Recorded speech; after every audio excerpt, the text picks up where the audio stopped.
Hello everyone, welcome to UGC NET super coaching. मेरा नाम है शुभम तिवारी और आप इस थंबनेल के माध्यम से इस वीडियो को देख सकते हो कि एनटीए ने अपनी ऑफिशियल वेबसाइट पे जो है मॉक टेस्ट को इंट्रोड्यूस कर दिया है, जारी कर दिया है। आइए देखते हैं कि कैसे जो बच्चे पहली बार यूजीसी नेट अटेम्प्ट कर रहे हैं या जो बच्चे मॉक टेस्ट ढूंढते हैं कि मॉक टेस्ट हम कहाँ से फ्री में लगा पाएं, तो उसके लिए उन बच्चों के लिए एनटीए ने फ्री में मॉक टेस्ट इंट्रोड्यूस कर दिया है। ध्यान रखिएगा, ये जो आपको पेज दिखाई दे रहा है, आप अपने स्क्रीन पे देख सकते हो।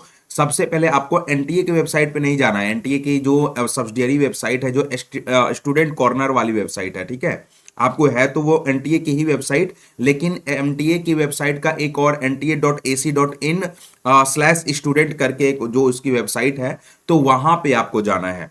उस पे जब विजिट करिएगा तो कुछ इस तरीके के इंटरफेस आपके सामने ओपन हो जाएंगे। आपको क्या करना है, स्टूडेंट कॉर्नर में जाइएगा तो आपको लास्ट वाले में आप देख सकते हो, एक तो आपका न्यू रजिस्ट्रेशन मॉक टेस्ट आएगा और दूसरे नंबर पे मॉक टेस्ट आ जाएगा। मॉक टेस्ट आप देख सकते हो। मॉक टेस्ट पे जैसे ही आपने क्लिक करना है, उसके बाद इस तरीके का कुछ इंटरफेस खुल जाएगा आपका। क्लियर, वहां पे बॉक्सेस के अंदर आएगा लिखा हुआ कि select exam you would like to appear. जैसे ही सेलेक्ट की, यहाँ पे इस पे क्लिक करिएगा ना, तो आपके जितने भी यूजीसी नेट में सब्जेक्ट्स हैं अलोंग विथ पेपर वन, वो सारे उसके ऑप्शंस आ जाएंगे। क्लियर, आपको यहाँ पे पेपर का नाम भी पूछा जाएगा कि किस पेपर के लिए आप ढूंढ रहे हो, किस पेपर को अटेम्प्ट करना चाहते हो। आपको उस पेपर के लिए, जैसे मैंने यहाँ एग्जाम का नाम डाल दिया है ना, कि किस एग्जाम के लिए। इसमें ध्यान रखिएगा, ये जो बटन है ना, इसको सेलेक्ट करिएगा तो एनटीए जो जो भी एग्जाम कराता है उन सारे एग्जाम के आपको कैटेगरी खुल जाएंगे। क्लियर, जैसे हमने यहाँ पे यूजीसी नेट डाला हुआ है ना, और यूजीसी नेट में कॉमर्स के पेपर को डाला हुआ है। और जैसे ही आप स्टार्ट मॉक टेस्ट करिएगा, ध्यान रखिए, जैसे ही आप मॉक टेस्ट को स्टार्ट करिएगा तो ये अपने आप से एक खुद से ऑटो जनरेटेड लॉगिन डेमो खोल के आ जाएगा। उसमें आपको यूजर नेम कुछ इस तरीके से दिखाई दे सकता है, पासवर्ड कुछ इस तरीके से दिखाई दे सकता है। आपको इसके लिए कोई परेशानी नहीं लेनी है, क्योंकि ये खुद से है ना, वो फिल रहेगा यूजर नेम और पासवर्ड। आपको सिंपली क्या करना है, लॉगिन एंड प्रोसीड कर देना है। राइट, लॉगिन एंड प्रोसीड जैसे ही करिएगा, आपको कुछ इस तरीके से, जैसे एज इट इज, जैसे हम एग्जाम में अपीयर होते हैं, एग्जाम में अपीयर होने के बाद जिस तरीके से हमें इंटरफेस वहां पे देखने को मिलता है, राइट, वहां पे इन सारी चीजों को हमें आराम से अच्छे से देखने को मिलेगा स्क्रीन पे ही। क्लियर, ध्यान रखें।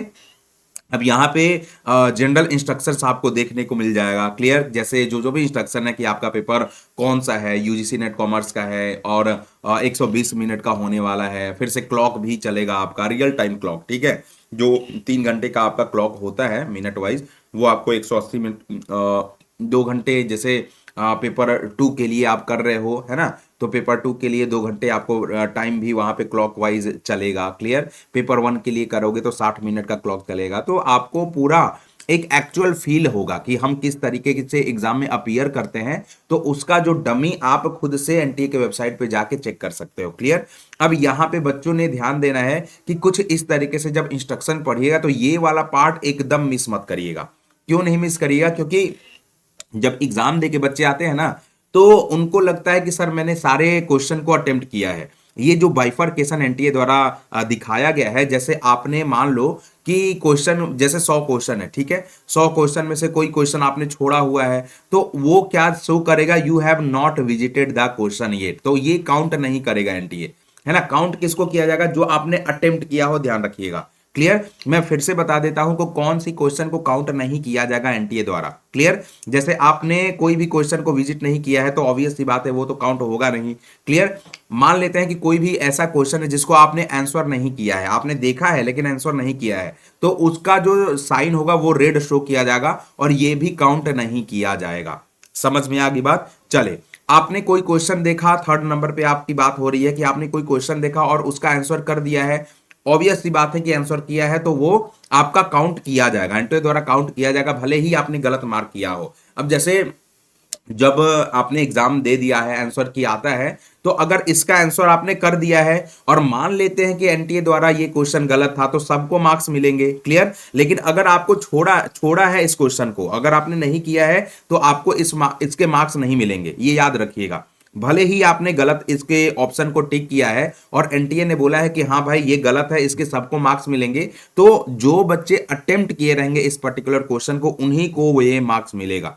ये बात ध्यान रखिएगा। उसके बाद चौथे नंबर पे की बात करें तो यू हैव नॉट आंसर्ड, अगर ब्लू कलर की कोई शाइन है, कलर है, तो यहां पे you have not answered the question, आपने क्वेश्चन को आंसर्ड ही नहीं किया है, but have mark the question for review, review के लिए भेज दिया है ना। जैसे आपने कोई क्वेश्चन देखा और उस क्वेश्चन में आपकी कंफ्यूजन है ना, तो आपको क्या करना है, ये आपने क्वेश्चन तो देख लिया लेकिन रिव्यू के लिए मार्क कर दिया। जैसे ही हम क्वेश्चन को कंप्लीट करेंगे तो ब्लू वाला आपको जो कलर है ये इंडिकेट करेगा कि ये क्वेश्चन में कंफ्यूजन था हमें और बाद में इसको रिव्यू कर लेना चाहिए, राइट। तो ये याद रखिए, ये भी कैलकुलेट नहीं किया जाएगा, कंसीडर नहीं किया जाएगा, क्लियर है ना।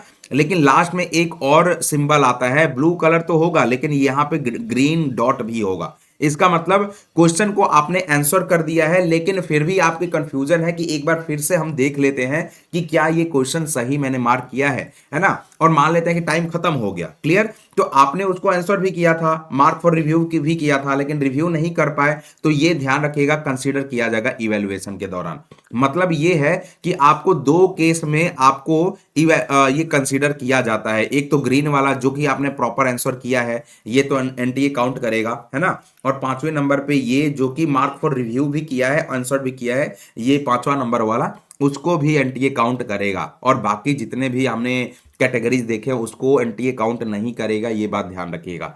जो बच्चे यूजीसी नेट का एग्जाम देने वाले हैं, नए हैं, उनके लिए खासा ये जानकारी है, बहुत इंपॉर्टेंट जानकारी है। समझ में आ गई बात। चलें, तो हमने बाइफर्केशन दिखा दी। आप जैसे ही नीचे नेविगेट करिएगा, स्क्रॉल करिएगा, तो आपको प्रॉपर जो जो भी इंस्ट्रक्शंस होते हैं यहाँ पे बॉक्स जो बॉक्स होगा उसको टिक करना है और टिक करने के बाद प्रोसीड कर लेना है। आपका जो पेपर है वो एज इट इज ओपन हो जाएगा। आप देख सकते हो आपका यहाँ पे फोटो, एक डमी फोटो दिखाई देगा, है ना, कैंडिडेट नेम, है ना, एग्जाम नेम आपने यूजीसी नेट के लिए अटेम्प्ट किया है, सब्जेक्ट नेम आपका कॉमर्स है, और यहाँ पे देखिए रिमेनिंग टाइमिंग भी चल रही है। मतलब आपको एक्चुअल फील आएगा कि हाँ भाई हम एक्चुअल एग्जाम को फेस कर रहे हैं, है ना।